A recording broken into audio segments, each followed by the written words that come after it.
Hey everyone, I'm Jaden, And I'm Noah. and we are the Super Gamer Bros, and this is the Super Gamer Bros podcast. We're just a couple of brothers who love playing games and love talking about games, so that's what we do.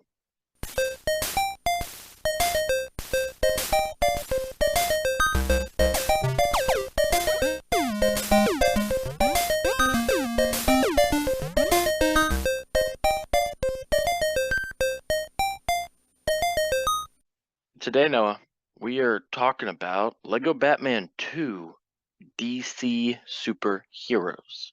Woo! Jaden, I am excited about this one. You know, we have long profit, or I don't know what word I'm looking for here. We have long discussed our fanship of the Lego games. Especially when we mention a lot of the, famous IPs that the Lego games cover, we'll mention that we played, Pirates of the Caribbean, everything except for the Lord of the Rings, but Jaden has now played it. So Lego games are some of our favorites. And then if you're a fan of the podcast, you'll also know that we are huge DC fanboys, especially fans of Batman.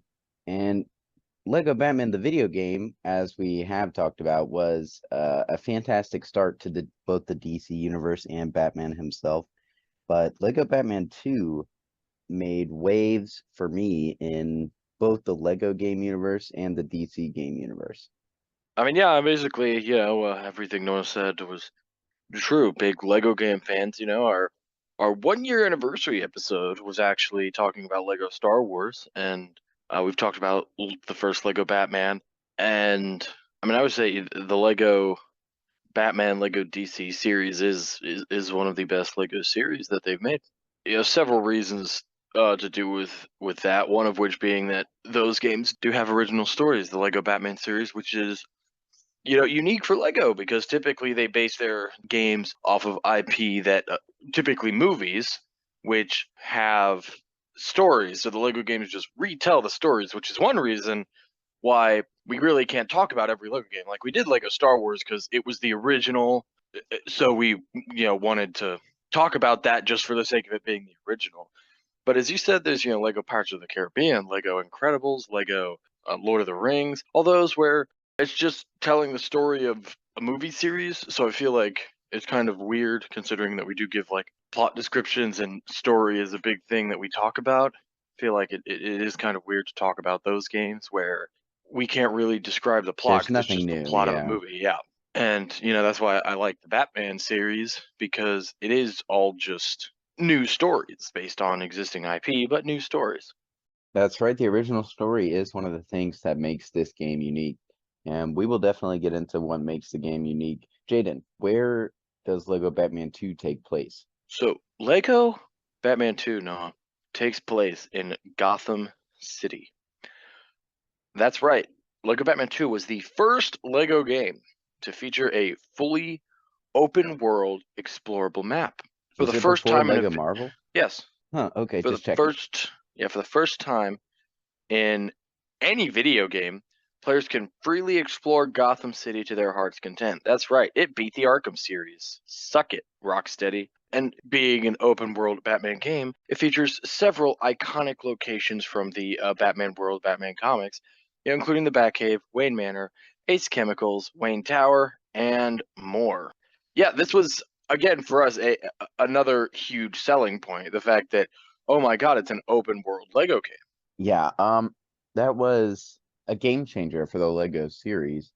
It kind of was the first time I started to look at the Lego games as, potentially great video games rather than just the level by level kids games that rehash movies that they had been before that. It was really a step up for the Lego series in general. And I also personally do love the fact that this is the first game where Gotham City is That is open world Batman game. hilarious. I did not know Um, that. yeah, like Arkham City did come out before Lego Batman 2, but it's just a small area of Gotham, whereas this is the first fully Gotham explorable Batman game ever, which is funny considering that it is just a Lego game. Anyway, also, not only is it the first open world Lego game, but Lego Batman 2 is also, for the first time ever in a Lego game. It is the first Lego game to feature full voice acting instead of the usual grunts and gestures that Lego games have become used to. Now, yeah, I mean that's it. It was honestly one of the, yeah, in my opinion, of the earlier Lego games. I was annoyed a bit by the grunts, gestures, no talking. I mean they were able to make it work, and it worked well. It's not like they have a hard time telling the story or anything like that without talking. But it can just get a little annoying to me, I guess, at times when they are not talking. They're just kind of grunting at each other and shrugging or whatever. Yeah, a lot of factors could have played into the fact that early games, every game before this one did not have voice acting. For instance, the fact that most of them were movies that were already made. Like, what are you gonna do? Have those actors sound alikes or recordings from the movie? All bad ideas. I liked the original games for their visual comedy. I thought it was intelligent, the way they could get the story points across, make them funny, and do it without any dialogue whatsoever. But having dialogue, I do think, raises the bar and makes the story more interesting because it's original. But to me, I don't think it's like it has to be voiced. I think it could go without it. It doesn't really matter. But it does help a lot. Yeah. Yeah, I do like how you saying, "Oh, they're, making games based on movies and stuff. How are they gonna do how are they gonna deal with the voices and stuff if they did have voice acting? Oh, are they gonna do sound alikes to try to get the actors, whatever?" I do think that is pretty funny that if you do look at the licensed Lego games that have come out since Lego Batman, seeing the transitions they make as they kind of refine that process is actually pretty entertaining. I didn't even realize that. I haven't played any of the movie ones. Oh yeah, I guess I'll just say it now because they're not games that we would talk about. But say in Lego Lord of the Rings, they straight up just took the dialogue directly from the movies. So they like didn't hire voice actors for those games. Maybe Yeah, like for some of the grunts and stuff, but they didn't hire voice actors. They straight up just took the dialogue from the movies. But also, it could be very awkward at times because they obviously would change the words around a bit because the way the story is told is different to make levels that you can play and stuff like that. So it can be a bit awkward. Like Lego Lord of the Rings was the first movie video game they did after they made voice acting. I think it was literally the game that came out after Lego Batman 2. And they straight up just took lines from the movie and just put them on the Lego game. And sometimes it's very awkward with how it plays out because they're taking lines and putting them in places that they weren't said or whatever to kind of get the story across, but with less dialogue and less cutscenes and stuff. And yeah, sometimes it's very kind of silly and awkward, but and then they transition to like having the movie dialogue and then in between the dialogue having either sound alikes or even the people like kind of add dialogue in between. And then they went straight with like the Skywalker Saga, the most recent game, straight up just hiring voice actors and basically having them, even not necessarily being sound alikes, just close re-record all the enough. lines and writing it in a way that actually tells a cohesive story and doesn't have any kind of awkwardly placed lines. Absolutely. Anyway, yeah, that's just a little, you know, lesson on On Lego games, Lego Lego history. games. Yeah, the approach to dialogue in Lego games. Anyway, we'll go ahead get back into Lego Batman 2 with the story. So, at an award show held in Gotham City, Lex Luthor loses the Man of the Year award to Bruce Wayne. Suddenly, the ceremony is interrupted by a group of villains led by the Joker, who rob the audience and steal the award. As the Joker presents a film about himself, which showcases his laughing gas that can make people temporarily adore him, Batman dons the Batsuit and, with Robin's help, defeats Harley Quinn, the Riddler, Two-Face, and the Penguin. The Joker escapes via motorboat, but Batman and Robin pursue him to Amusement Mile and capture him. As the villains are sent to Arkham Asylum, Superman arrives to congratulate Batman and Robin. much to Batman's perceived chagrin. Meanwhile, uh, Luthor, believing the Joker's gas could help him get elected president, breaks the Joker out of Arkham using the Deconstructor, a kryptonite-powered weapon that can deconstruct unbreakable black objects. The Joker uses the Deconstructor to release more inmates before escaping with Luthor. Batman and Robin respond to Commissioner Gordon's distress call and round up the Penguin, Two-Face, Harley, the Riddler, Catwoman, Bane, and Poison Ivy in the asylum's courtyard, as well as Scarecrow inside the asylum before realizing the Joker has escaped. While responding to a break-in at Ace Chemicals, Batman and Robin realize it was the Joker's doing and search for clues. But the factory is destroyed by a series of explosive chemical reactions caused by Joker before he left. The pair are rescued by Superman, who puts out the fire, but Batman declines his help in finding the Joker. Batman discovers the chemicals Joker stole could be mixed into synthetic kryptonite and uses the Batmobile's onboard computer to track their signature to Luthor's mobile operations center. Batman and Robin board the vehicle and confront Luthor and the Joker, but are thrown out into the street before Joker uses the Deconstructor to destroy the Batmobile. Unable to continue the pursuit, the pair return to the Batcave to analyze a piece of synthetic kryptonite they received, unaware it contains a tracking device, which Luthor and the Joker use to find them. The villains destroy the Batcave and steal Batman's supply of real kryptonite, which was their target all along. Batman and Robin are again rescued by Superman, whom Batman reluctantly allows to help. While Robin salvages what is left of Batman's equipment, Batman and Superman travel to Metropolis and infiltrate LexCorp, stumbling upon a giant Joker-esque robot piloted by Luthor and the Joker. The villains use the robot's kryptonite weapon to subdue Superman and crush Batman with a large crate, unaware that the heroes had swapped costumes prior. Having survived, Batman and Superman pursue the robot and destroy its flying gear before Superman is exposed to its kryptonite power source, causing him and Batman to crash land in Gotham. The pair make their way to City Hall, where Luthor discovers that the Joker's gas affectionate properties were only effective on the Joker, not Luthor. Following another fight with the robot, Superman damages its power source, causing it to leak liquid kryptonite, but is left completely weakened. Robin arrives in a multicolored Batmobile, which counters the Deconstructor's effects, and he and Batman trick Luthor and the Joker into chasing them around Gotham. The kryptonite creates a giant Joker face, which is seen from the Justice League Watchtower by Martian Manhunter, who contacts the rest of the Justice League, Wonder Woman, Cyborg, Green Lantern, and the Flash. Once they arrive to help, Luthor concedes defeat but attempts to destroy Wayne Tower in an act of retaliation against Bruce Wayne. Superman recovers his strength, and he and Wonder Woman try to save Wayne Tower, while the others battle the Joker robot on top, sending it plummeting to the streets below. With the robot destroyed, the Joker and Luthor, now wearing power armor, come out to fight the heroes, but are ultimately defeated, while Green Lantern rebuilds Wayne Tower's supports, stabilizing it. As the two villains are arrested, Gordon thanks Batman for saving the day, to which he admits he could not have done it without his friend's help, and that he is glad to have friends that he can always count on. As the League prepare to rebuild Batcave, Green Lantern shoots a beacon from his power ring into space in victory. The beacon is seen by Brainiac, who utters, "I have located it," and the game ends. God damn it, Green Lantern, you idiot. That's all I have to say about the story.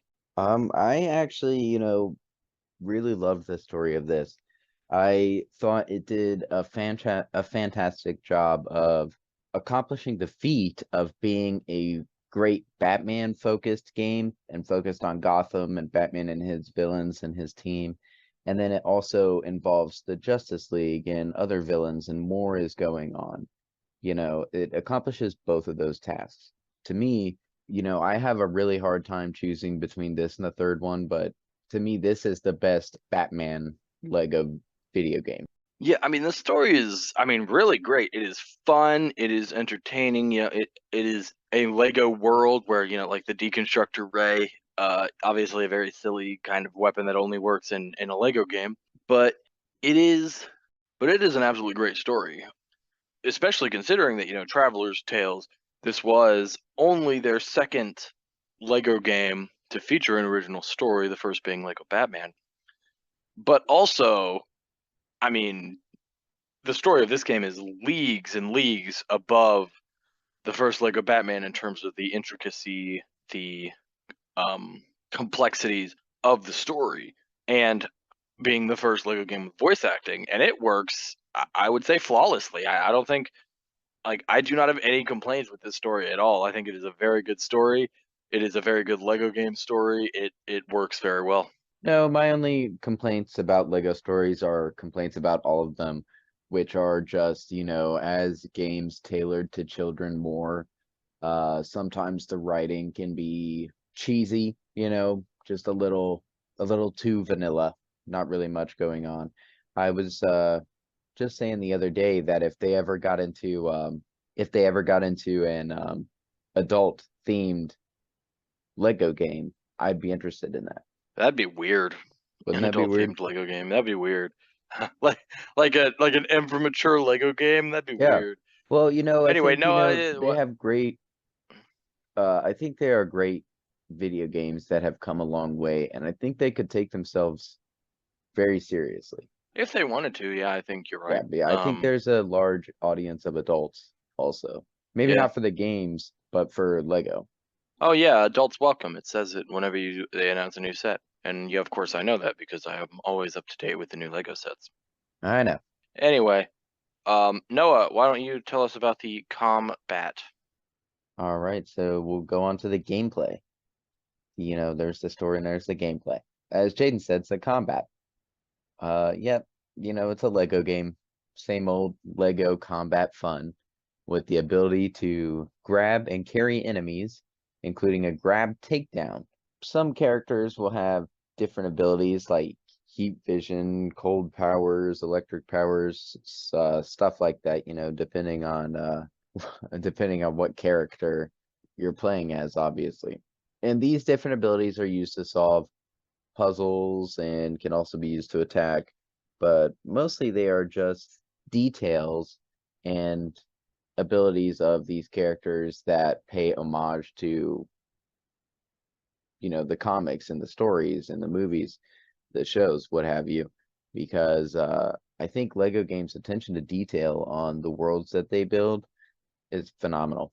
Yeah, and I mean the different powers are really cool. This is um Flight. if I remember correctly, yeah, if I remember correctly, like the first, if like one of, if not the first Lego games that has kind of all these different powers. Like you have the Flash with his super speed, you have Superman with his flight, his heat vision, his cold breath.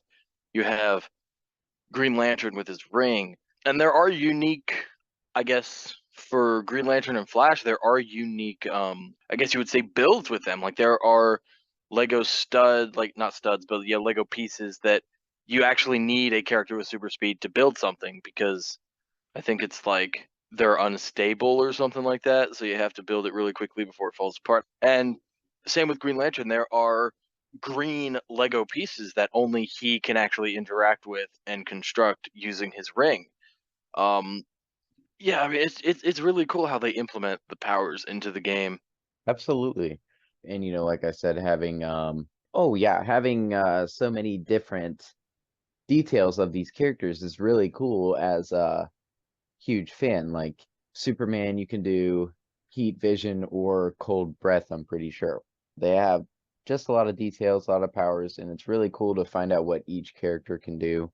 That's one of my favorite things to do in Lego games. Oh, Jaden, do you want to talk about the traversal? Yeah, as we said earlier, Lego Batman 2 is an open world game for the first time ever in Lego. You can run around open Gotham or use vehicles to get around. You can use cars, you can use planes, you can use boats. Oh my. Probably didn't even mention the map is pretty big. Especially for being a Lego game, and also Lego characters don't really move quickly except for the Flash. Because yeah, if you know in Lego games now, if you run just normal, just hold the left stick forward, the characters kind of start out on like a, you could say, a jog, and then after going for a few seconds they'll speed up. But still, overall, probably one of my biggest complaints with Lego games is how you can't necessarily just run everywhere because the maps are too big and running is just a little too slow for my taste. But you can use vehicles. There's a wide array of vehicles from the Bat Arsenal and the Rogues Gallery. They range from cars to trucks to Batmobiles and more. As I said, you have boats to traverse the water and planes to traverse the skies. Or you can fly. For the first time, probably in a Lego game, you have access to characters that can fly, such as Superman, and they can fly quickly. If you double tap X on PlayStation while you're flying forward, he'll do like a sonic boost, speed boost, and fly super fast. That's something that since the first Lego game, flying characters have been able to do, and to this day, flying characters can do in any Lego game that features flying characters. Yeah, I mean, traversing this world is fun. I think it's as I said, I think it's a really good map. I think Lego did a great job making a Lego Batman City for you to explore, and it's a fun one. I mean, you aren't wrong. Traversing is the most fun aspect of these games to me. The levels can get a little tedious at points, but going through the open world and solving the different random challenges and just witnessing things happen, driving around, flying, it's all so fun. Yeah, And yeah. I you mean, it's know, also like, I mean, you think about it. How many open world games are there, Noah, where you can just straight up fly around the map, like as just a person? yeah, There's not a lot. not a There's lot. not a lot, and That's what I'm telling you is Lego is not Lego is one of respected them. for the great Yeah, achievements they have made in their games. yeah. I mean, absolutely. It's certainly I feel like because I know people that they judge um Lego games. Yeah, they don't take them seriously because they are Lego games, but they are seriously, well-made quality games for the most part, and the things you can do in them, such as flying. I It mean, there's honestly some is things you can astounding. do, and yeah, and there's some things that Lego games do that no other game I have played has done, or very few of them have done. That's our rant. All right, that it is. Anyway, now we move on to the additional gameplay mechanics. First off, as always with Lego games, characters. There are over 50 playable characters from the DC Comics properties in Lego Batman 2. Honestly, that's not a lot compared to today's Lego games. They really jump up that number in future games, but at the time, it was a lot. What really sucked us in is that keyword DC Comics properties, not just Batman. Lego Batman, the first one, only had Batman characters, which we love Batman, but the ability to play as characters from around the DC universe, such as the Justice League, Manhunter, Wonder Woman, Flash, villains such as Lex Luthor, that are not just Batman characters. Very very cool. Absolutely, that's exactly what made the game. I was gonna say, 50 does not sound like a lot, and back then it was though, because they always move up. But I wanted to ask you, what would you say is an average number of characters these days? Oh, over 100, absolutely. Okay.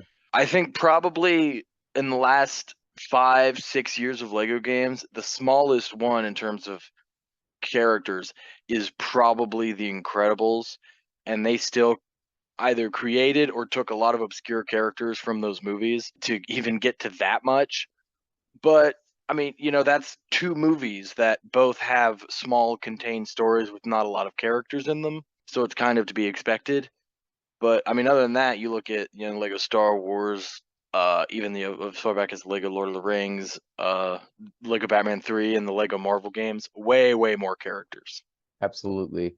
And it's all their attention to detail in the characters that sucks me into the game. Yeah, When I absolutely. have all the characters at the end, I like to go through each one and see what they can do. Yeah, there's definitely Uh, unique things to each one, which is pretty cool. yeah, like transformations, flight, Yeah, transformations. different things like that. Yeah. Just really cool. If I remember correctly, this might, don't quote me on this because it's probably wrong, might be the first Lego game that actually featured those transformations where you could play as Clark Kent and by holding a button, he would get in a phone booth or something and come out as Superman. And same with Batman as Bruce Wayne, where you could actually change between the two and have these fun little animations as you're doing so. Pretty fun. Anyway, now let's move on to suits. Continuing, yeah, this is a returning feature from the first Lego Batman, but also Lego Batman, the only series to do this. You have suits. Batman and Robin each have specific kind of different suits they can wear that give them different abilities that are used to help solve puzzles and deal with different situations. For example, well, not for example, I'm just going to list them off. So there are four suits each. I mean, they're basically most of them are completely new. Some of them are like tweaked from the first game. But let's just list them here. You've got Batman's sensor suit, his power suit, his bat suit, and his electricity suit. So the electricity suit obviously lets him like walk through electricity. He can channel electricity and use it to power stuff. The bat suit gives him the ability to glide, which is from the first game. He had a glide suit, but also gives him the ability to use like a sonar gun to break glass Lego objects. The power suit, basically gives him like lets him use super strength and stuff. And the sensor suit lets him turn invisible. Yeah, that's that. Robin, as always, gets the lame suits. He gets the acrobat suits, which lets him, double jump, jump higher, twirl on those poles, those Lego game poles, and that. He gets the magnet suit, which lets him walk on magnetic surfaces. He gets the ice suit, which lets him freeze things, and the hazard suit, which works like if you remember the first game, Noah. There's like there would be those red, yellow, and green little Lego pieces he could suck up, and he would put in like you had to put in a I don't know container to like advance the game. You remember that suit? Yeah, I I forget remember exactly when what it's called. Robin would vacuum the floor. He does that in all three games. Yeah, and in this it's the hazard suit, which is slightly different because it sucks up liquid and not like tiny Lego pieces like in the first game. But That's it interesting is the because in same the third concept. game, it's back to pieces. Anyway, But Jaden, you're not wrong. This is the only Lego game I mean, as far as I know, to feature the suit function. And it is an interesting way to add a lot of different mechanics that don't rely on a character's actual, natural ability. It's all things they made up to solve yeah. Lego Well, puzzles I specifically. think I think in the first game especially it was genius because you went from Lego Star Wars, the Jedi with their force powers and their lightsabers and these kind of different abilities, and quite famously Batman is just a guy and Robin is just a younger guy. So they needed a way to have these kind of different puzzles and different mechanics and have it make sense to why they're doing it, because obviously, because a Lego game where you only have these two dudes that that don't have powers could get pretty boring in terms of the puzzle solving. So the creation of these suits to have them, have these different abilities in a way that makes sense really works and is really cool. Right, it just And adds another layer that makes this Lego game unique to the rest. yeah, and I'm glad it's in the whole series because with 2 and especially 3, since you do have a lot more characters with superpowers, it is something they could have done away with, but they didn't, and I'm glad about that. Yeah, it keeps Batman useful. Anyway, studs. You collect studs of different values to purchase cheats and characters and vehicles. Um, yeah, I don't know. Stud collecting is obvious to anyone who has ever played a Lego game is a frustrating and I don't know, fun mechanic of the game because studs are everything. Yeah, studs are the reason you go through a level and break everything in that level before moving on. Absolutely.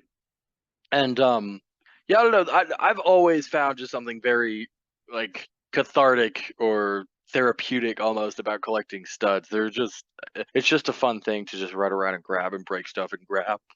And the little sound you get when you collect the blue studs, which are worth 1,000, uh, is cool. I love that sound. I don't know. And the purple stud. Yeah, of course, but those are much rarer. And Noah, as you said, when you're going through levels, you smash stuff and bash stuff and destroy stuff to get Lego studs. And you're probably, if you're sitting there, you've never played a Lego game, you're thinking, well, why would you care? Well, let me tell you, because this game has something called superhero. This is again, since the very first Lego Star Wars game, superhero has existed. I guess you could call it the true, because typically it's true blank meter in every level of the game where you have to collect a certain amount of studs, and once you hit that amount, you get your in this one superhero bonus.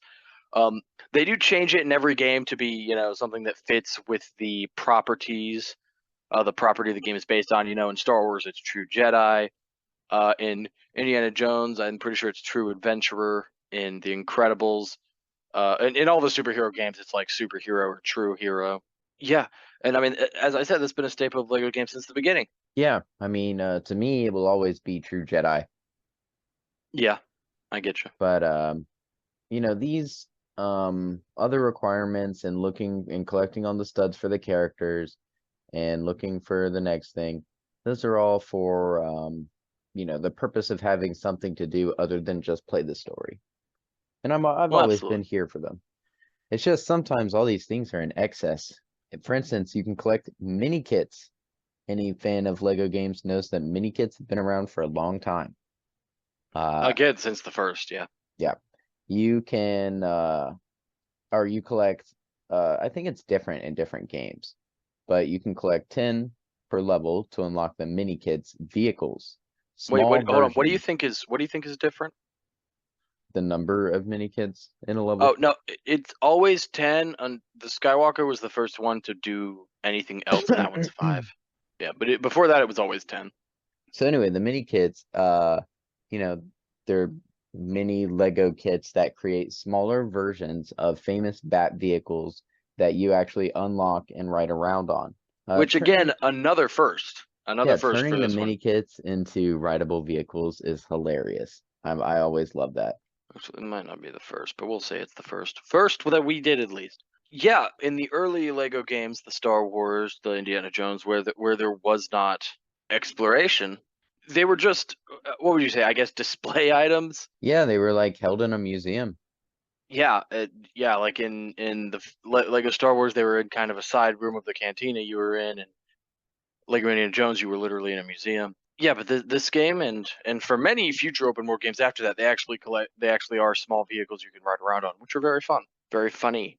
Anyway, where am I? Oh, red bricks. Red bricks again, classic Lego game thing. I believe Lego Star Wars 2 is where these first appeared.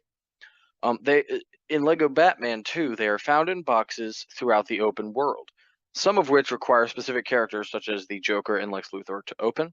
And once collected, you can then purchase the what's that word, like associated extra with that red brick. And extras, are basically, I mean, I think they're technically considered like cheats, but I always found that word to be weird considering they're in the game and you just unlock them by playing the game. Not really, I feel like what a cheat is.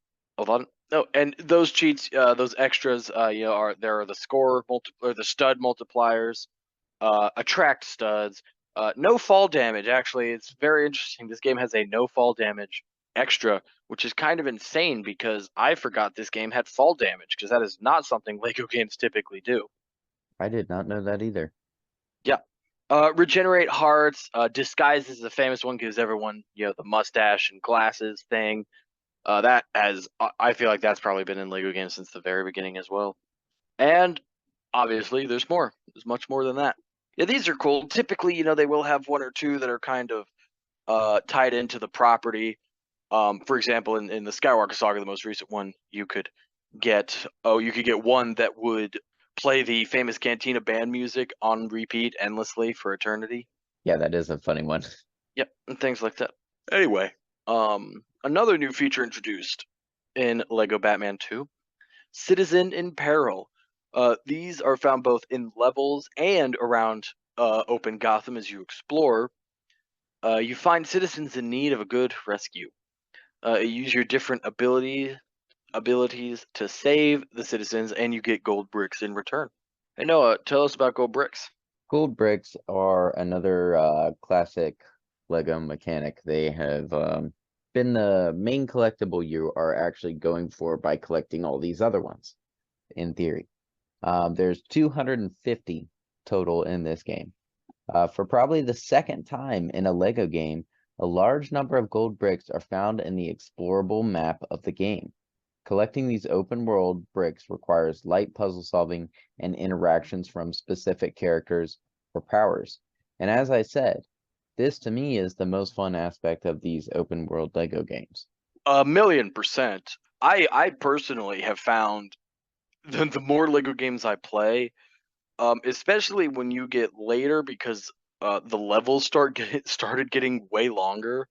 I find the levels in playing the game to be a drag, and all I want to do is go around exploring the map and doing the puzzles in the map. It's by far the most fun part of the game. Yes, and on the downside, the prologue sections just get longer and longer. Yeah. Yeah. So I did say actually second time here, Noah, because I actually learned this talking to a friend of mine. This is the second time you could actually do something like this because in Lego Indiana Jones 2, which did come out before Lego Batman 2, you had, which this is actually something that was done in Lego Jurassic World, a game I have played. Instead of one large open map to explore, each movie in Lego Indiana Jones 2 has its own small map that you can explore and do puzzles. It's definitely not open world because there are like set paths you can take. You certainly can't just explore wherever you want. But Lego Indiana Jones 2 is technically the first Lego game that had this kind of open world exploration and collecting of gold bricks and other stuff. So yay them, I guess. But Woo. yeah, and again, I mean, as Noah said, as I agreed with, easily the best part of Lego games. It has happened to me so many times. I mean, probably every time I play a Lego game, I get caught every single time. I'll be sitting there and I've played the game for a while, and I'm like, okay, I'm gonna get this last gold brick right here, and then I'm gonna stop playing for now. And then as I'm getting that gold brick, I look at my map and I think, oh, there's another gold brick right over there. That's not too far away. Here, let me get that one real quick. Probably won't take too long, and then I'll get that one. And oh, there's another item right here. Let me go do that real quick. And then I played for an extra hour, and I'm still, just getting gold bricks. Yeah, that's exactly what happens. But for me, it's the characters I get interested in. They pop up on the map and it's just a silhouette of them, and I'm like, oh, who is that? And you go there, and the person you have to help is a clue to who the character is. You know how it goes. Anyway, did you talk about the bonus level? No, the bonus level. This also one of my favorite parts of Lego games. This one I believe existed in the all the way back in the beginning. But honestly, it's kind of been done away. It doesn't really. I don't know what the last game it was used in, but the last game that I played that had a bonus level, I think in terms of it was the newest Lego game, was maybe Lord of the Rings. Lord of the Rings had one. I don't know about any of the games after it. But it's the bonus level in Lego Batman 2. To unlock it, you have to get 175 gold bricks first. But once you do that, you're taken to a small version of Gotham City where everything pretty much is completely destroyable, and you must destroy away. You have to destroy 1 million studs worth of objects. You break something, the studs go up into your stud counter, and you have to get 1 million. And this is such a fun level. I hate that this doesn't really exist in Lego games anymore because it's straight up you just go into a tiny Lego version of an iconic location or locations of a map and you just destroy everything. I mean, that's all you want in a Lego game is to destroy stuff. It's great. Yeah, these levels have been a staple, and I think they're fun. I don't think they're exactly necessary. Well, maybe I don't think you're necessary, Noah. Did you think about All that? right, all right. Anyway, also, again, token of Lego games almost since the beginning, the character customizer. You can create your own character. There are hundreds of customization options to change a character's powers and look. So you can, customize your character. Honestly, something that we never really do because there's no need to. And also, typically, the powers or outfit stuff is attributed to a character, and you have to unlock that character to unlock that power. For example, if you wanted your created character to have heat vision, you would have to unlock a character that has heat vision to then have that ability in the character customizer. And yeah, I mean, this is just something I've never really bothered with. Most games, it's a trophy to do it, so I'll go in, change a guy's head, and leave just to get the trophy. But I don't know. I guess I can understand what they're going for here with that, but it's just something that never really appealed to me. Yeah, no, I feel the exact same way about the character customizer. It doesn't really become useful until, after you already have everybody that's useful to you. So it's just for somebody who wants to mess around with it, I guess. Yeah, extra, I guess. I don't know. I don't, not really ever using it. I do not have much to say about it. Maybe it's secretly very cool. Anyway, now we're going to move on to notable trophies. So this was our second ever platinum trophy we got, which is exciting. This is the second one I have I think 148 now. This was number 2. Yeah, and as always, Lego games, they know, they know. I mean, they know that people out there like trophies and people out there like humorous trophies. So a lot of their trophies, a lot of them are just tied to for Lego games. It's basically every list is 100% the game will get you 90% of trophies, and then you have 5 or 6 that's like, hey, do this with this character, or make your whole party but this same character, or some random miscellaneous things. Typically they have fun trophy names, which, as I've said many times in our previous episodes, fun trophy names are fun. I like them. So this one I decided to pick my favorite, which was Gorilla Thriller. Climb to the top of Wayne Tower while riding a gorilla and playing as a female character, That is pretty such funny. as such as Supergirl. That's a female character in this game we didn't talk about because we just didn't talk about. Maybe we should make, if we do next time we do a leg game, we'll make like, Go hey, over here's a a list of character our list. like, yeah, not an entire list, especially as the levels get, as the character lists get bigger. Or maybe just be like a, hey, here's like my 5 favorite characters they included in this game, or like, and you can do your 5 or something like that. Anyway, trophy, clearly a reference to a famous story. No, I don't know if you've heard of this movie. It came out like way in like 1920s, maybe the Godzilla. 30s. No, no, no, no. You're close. Godzilla was a lizard. This movie was called King Kong. It featured a giant gorilla, giant ape. Oh, the one with Jack Black. No, the he you know what? I can't even say you're wrong there because he was in one, so that's fair.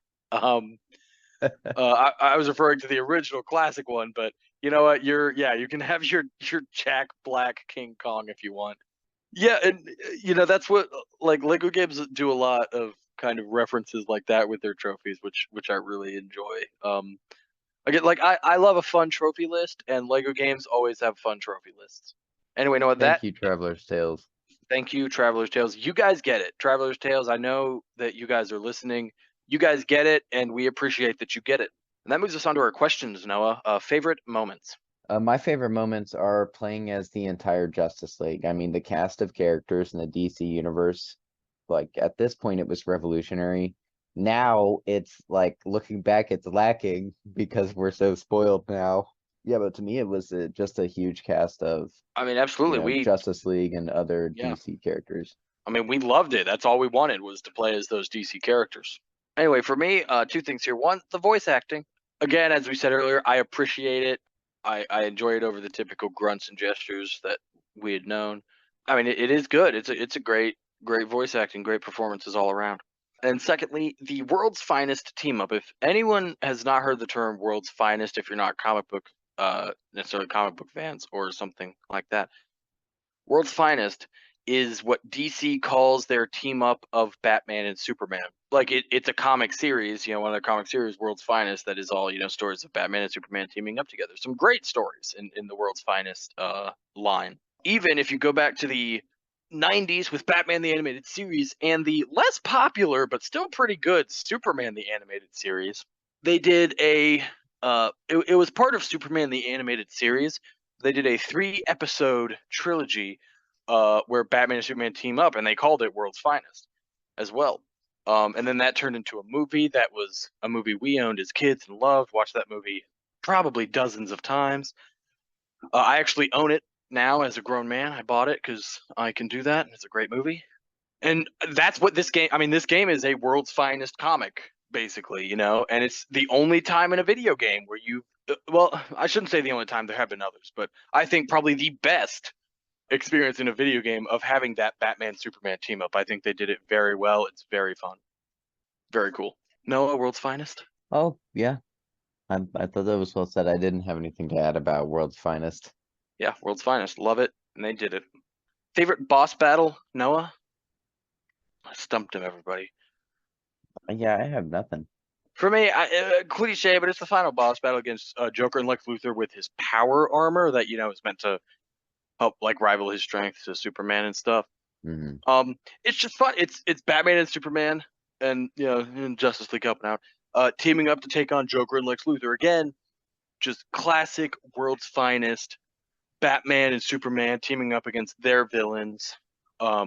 It's great. Loving it, nerding out all around over here. Noah, any miscellaneous things that you liked about this game we had not talked about? Um,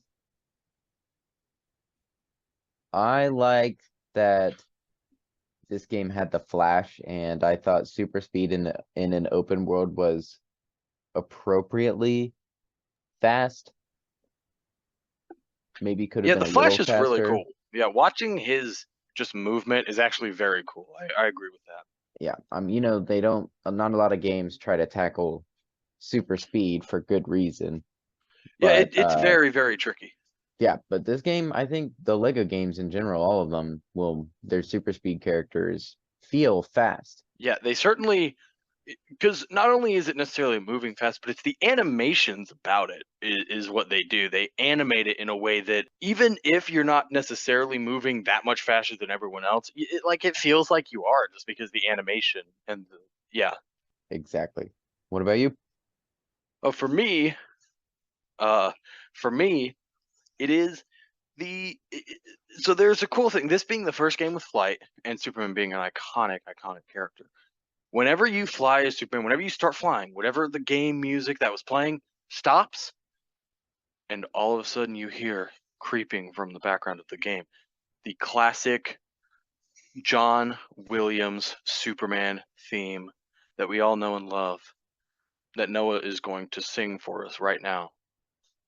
That's not exactly how that works. I think everybody knows it. Nah, you got it.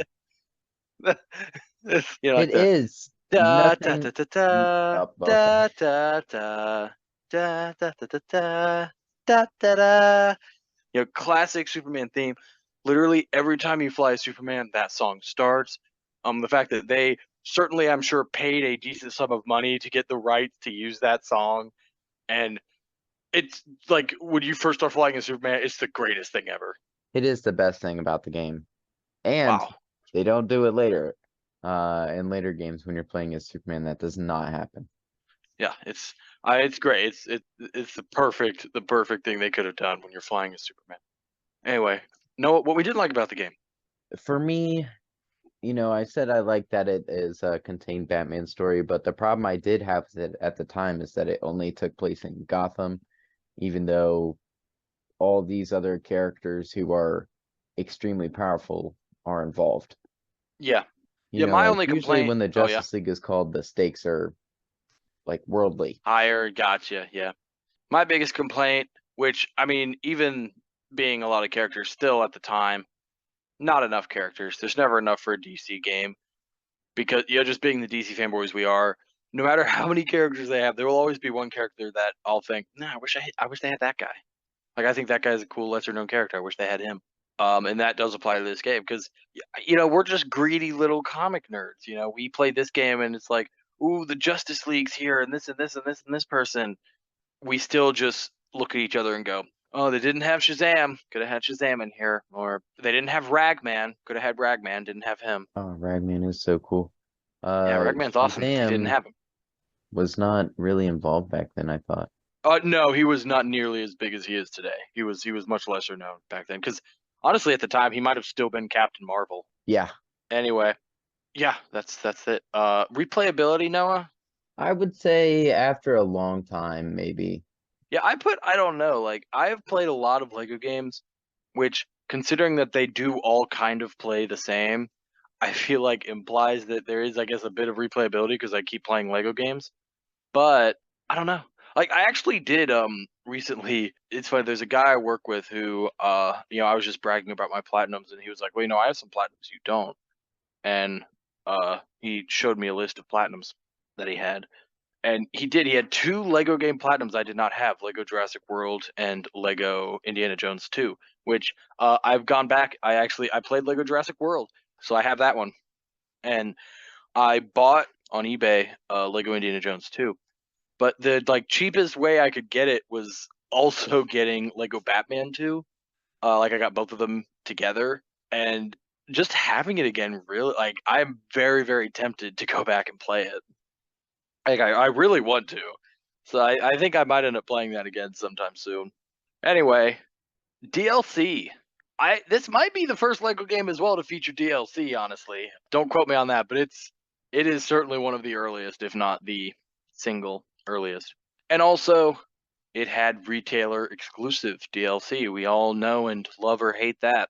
And I mean, this was very simple DLC. In later Lego games, they actually have level packs. This was very simple, just character packs. So if you bought the game from, say, Best Buy or Amazon, you would get the Heroes character pack, which included Nightwing, Shazam, Zatanna, Katana, Katana, and Damian Wayne. This is actually very cool considering we didn't know Damian Wayne existed when we played this game.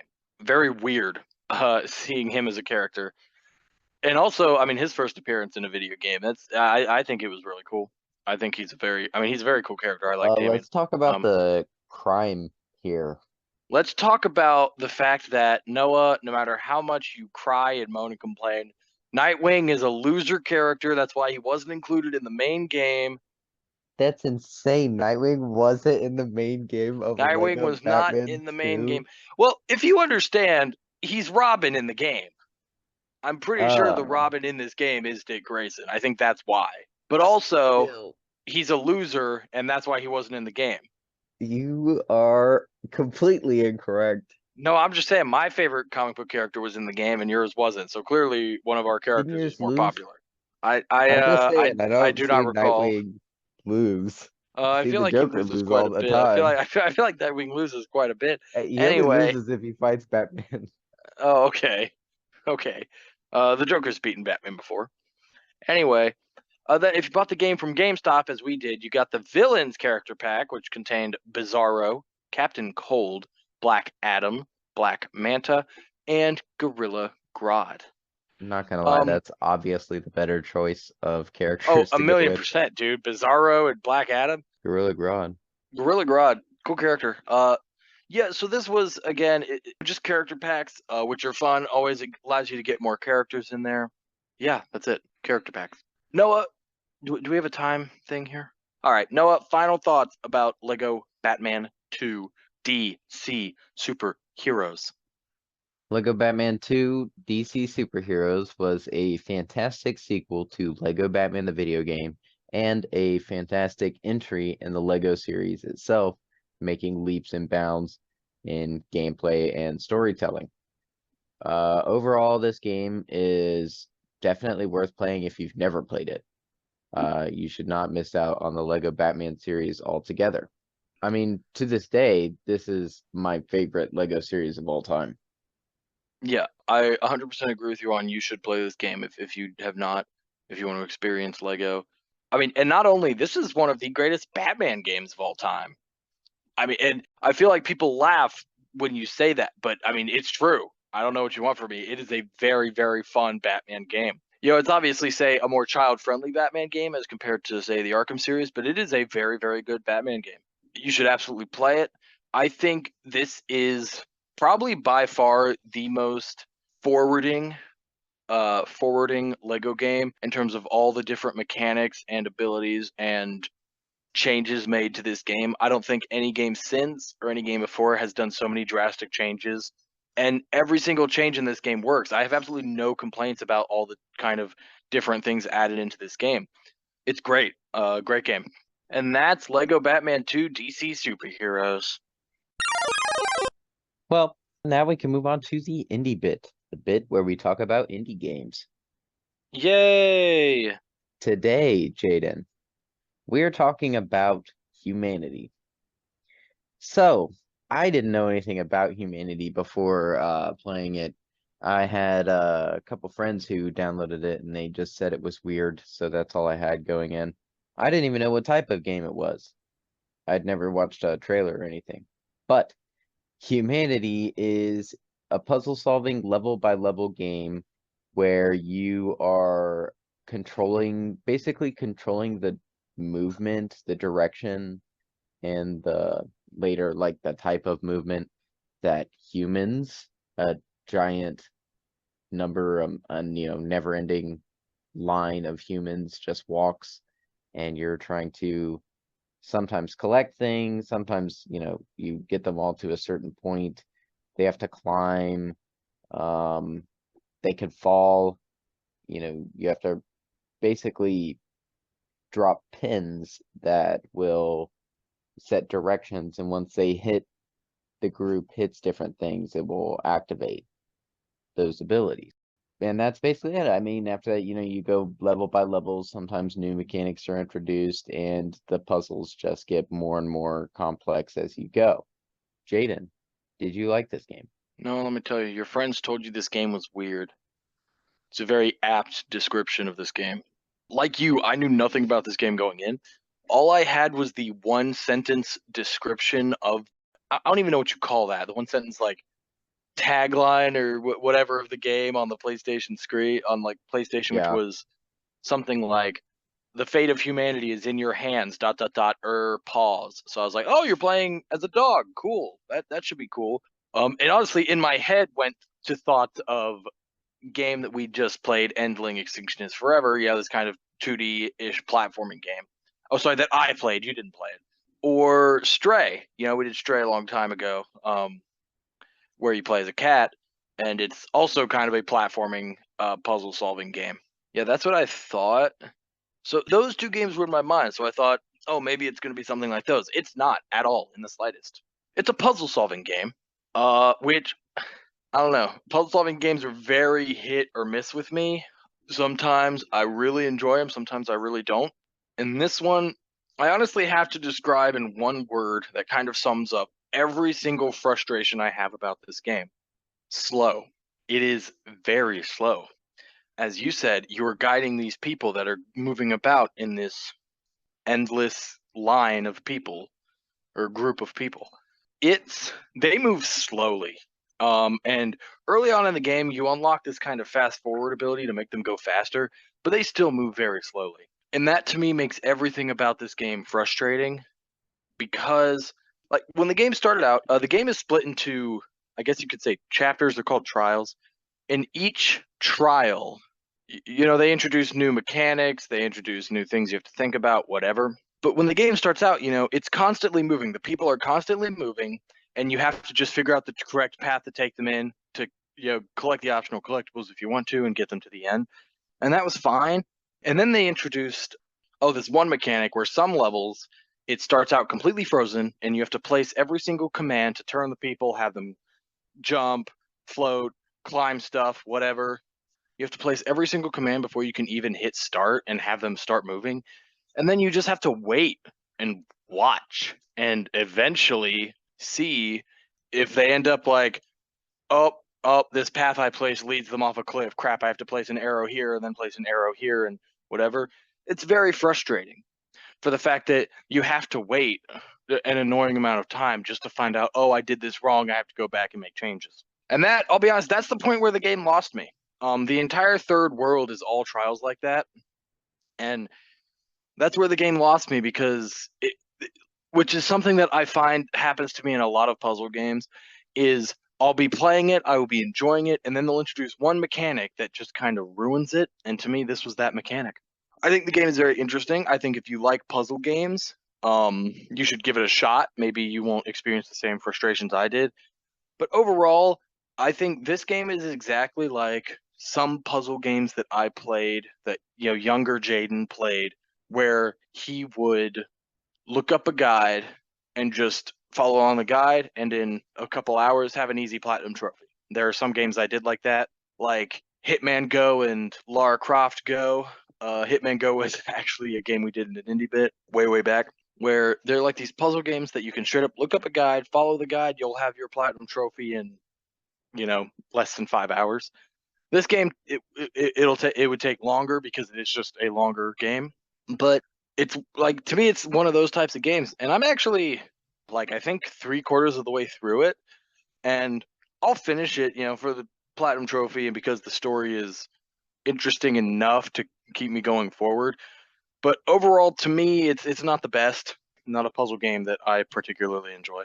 Noah, did you like this game? Not so much. I don't know. I expected it to be more than the simplicity that was going on in the game. But that was probably on me. Personally, I just don't love puzzle games that only have puzzling. Yeah, I get you. I like puzzles in games. And I it's don't like like you said, it's I don't too necessarily slow. like. So Yeah, when you messed up, it would be so much worse. yeah. Yeah, I agree with that sentiment you said. I like puzzles in games. I don't necessarily like puzzle games as a whole. There are some that I like The Witness was fun, and there are puzzle games I want to play. But honestly, to me, the biggest problem with puzzle games, I just don't have the time to figure this stuff out. I'm not a smart person. I do not have the time, and I do not have the time to sit and try to figure these puzzles out when I'm like, but I could. There are other games that I want to play and stuff, you know. Um, Absolutely. yeah. Again, like there are exceptions like The Witness I really enjoyed, and I absolutely had no problem sitting there trying to figure out the puzzles. But yeah, there are. For me, it's very rare to find a puzzle game like that. So what's the next game? The next indie bit game, Noah. The next indie bit. I'll admit, I feel like I'm kind of stealing it from you because I did not know the game existed until you either bought or just downloaded it because it was free. It's called Lake. That's funny. Okay. Did you ever play that? Nope. Oh, yeah. I I mean this is honestly much like the last probably 8 indie bit games we've done. I know nothing about it going in. If I had to guess, to me it looks like it's meant to be one of those kind of peaceful walking sim type games. I don't know if it is a walking sim, but it certainly seems like it's one of those types of games, a lot more peaceful, tranquil kind of games. Anyway, Noah, that's it. That's another successful indie bit. We've done it again. Woo. Oh, and before we wrap up here, Noah, I kept forgetting to say we hit 70 episodes. We've done this. This is, I believe, this episode we're recording right now is 73. Wow. Yeah, we have Go us. 73 times. Go us. Also, I don't know if we ever talked about it. I cannot remember if we did, and I don't feel like going back and finding out, so we'll just talk about it now. But we hit 5,000 total downloads at some point in the past, which is really cool. That is really cool. Yeah. Thank you. Yes, thank you to anyone who's downloaded this, listening to this. I mean, if this is your first episode, not thank you because obviously you didn't we've already hit 5,000 before you downloaded this, but if you're one of the 5,000, thank you. Well, still thank you for listening anyway. Yeah, but thanks for listening. We appreciate it. Thank you for supporting us. Yeah, it's just cool. We hit 5,000.